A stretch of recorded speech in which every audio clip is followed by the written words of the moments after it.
আজ বেলা ঠিক ২টার সময় ইনকিলাব মঞ্চের মুখপাত্র শরীফ ওসমান হাদির জানাজা অনুষ্ঠিত হবে জাতীয় সংসদ ভবনের দক্ষিণ প্লাজায়।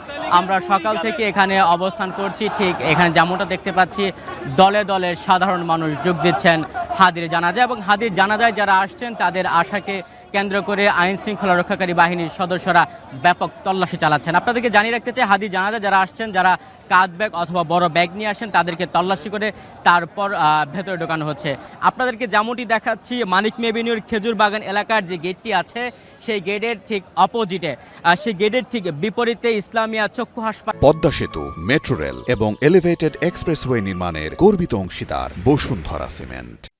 গতকাল সন্ধ্যা 6:30টার দিকে হাদির মরদেহ ঢাকার হযরত শাহজালাল আন্তর্জাতিক বিমানবন্দরে আনা হয়। এর ঠিক পরপর সেখান থেকে শরীফ ওসমান হাদির মরদেহ এনে রাখা হয় রাজধানীর হৃদরোগ ইনস্টিটিউটের হিমঘরে, এবং পরবর্তীতে শরীফ ওসমান হাদির মরদেহ আজ সকাল 10:45টার দিকে সোহরাওয়ার্দী মেডিকেল কলেজ হাসপাতালের মর্গে রাখা হয়।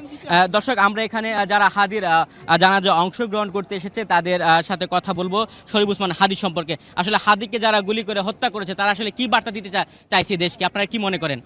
তারা মূলত আমাদেরকে থামিয়ে দিতে চেয়েছে, বাংলাদেশের চেতনাকে স্তব্ধ করে দিতে চেয়েছে। স্বাধীনতা, সার্বভৌমত্ব এবং আধিপত্যবাদের বিরুদ্ধে যে চেতনা গড়ে উঠেছে 24 অভ্যুত্থানের মধ্য দিয়ে, তারা স্তব্ধ করে দিতে চেয়েছে। আমরা স্পষ্ট বলতে চাই, একটা হাদিকে তারা গুলি করে স্তব্ধ করে দিতে পারলেও লক্ষ কোটি হাদিকে তারা থামাতে পারবে না ইনশাআল্লাহ। শরীফ ওসমান হাদি একজন শুধু দেশপ্রেমিক না, ভারতের আধিপত্যবাদের বিরুদ্ধে একজন বাংলার বীর সৈনিক। আমরা যদি বাংলার বীরদেরকে দেখি, যেমন বাংলার বাঘ একে ফজলুল হক, আব্দুল হামিদ খান বাসানি, আবরার ফাহাদ, আল্লামা সাইদি সাহেব সহ, এই হাদিরা বারবার বাংলাদেশে জন্ম নিবে না। দুই একজন এসেছে যারা ভারতের আধিপত্যের বিরুদ্ধে লড়েছে। বাংলাদেশে শেখ হাসিনা পলায়নের পরে শেখ হাসিনার লালিত পালিত সেই সকল সন্ত্রাসী বাহিনী এখন রয়েছে প্রশাসনের ভিতরে।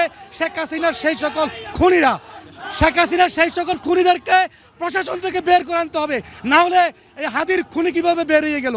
প্রশাসনকে আগে সাজাতে হবে, প্রশাসনের ভিতর থেকে আগে আওয়ামী গোষ্ঠীকে বাহির করতে হবে, তারপর বাংলাদেশ আসল রোডম্যাপ পাবে কিভাবে বাংলাদেশ আগামীতে চলবে, বাহির করতে হবে। তারপর বাংলাদেশ আসল রোডম্যাপ পাবে কিভাবে বাংলাদেশ আগামীতে চলবে।